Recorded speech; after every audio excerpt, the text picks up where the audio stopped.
இது சிக்கதாசம் பாளையமா இல்லை குப்பதாசம் பாளையமா? கோவை மாவட்டம் காரமடை ஒன்றியத்தை உள்ளடக்கிய பகுதி சிக்கதாசம் பாளையம் கிராமம். பெயரளவிலே இது சிக்கதாசம் பாளையமாக இருந்தாலும் ஊர் முழுக்க குப்பை பரவி உள்ளதால் இதனை குப்பதாசம் பாளையம் என்று பெயர் மாற்றம் செய்து விடலாம்.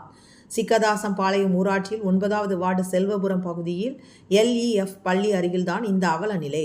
ஒவ்வொரு முறையும் காரமடை வட்டார வளர்ச்சி அலுவலரிடம் கிராம ஊராட்சி புகார் தெரிவித்தால் கடந்த ஆண்டு வரை புகார் தெரிவித்த பின்பாவது வந்து 3 மாதங்களுக்கு ஒரு முறை வந்து குப்பை அள்ளி சுத்தம் செய்து கொண்டு இருந்தார்கள்.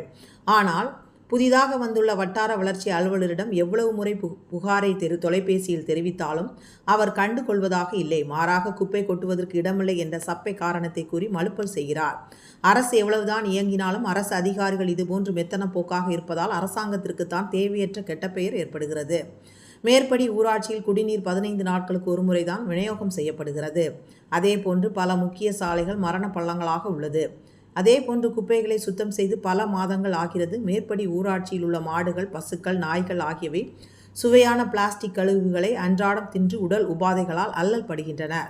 கொசு மருந்து அடித்து பல வருடங்கள் ஆகிறது. இந்த மெத்தன போக்குள்ள அரசு அதிகாரிகளை மாற்றம் செய்யவில்லை எனில் நிர்வாக சீர்கேடுகள் தான் அதிகரிக்கும். பல ஆண்டுகளாக அதிகாரிகளிடம் பல 100 மனுக்கள் புகார் குப்பைகளாக வழங்கப்பட்டு இன்று வரை அவை அரசு அதிகாரிகளிடம் டேபிளில் தூங்கி கொண்டிருக்கிறது என்பதே உண்மை.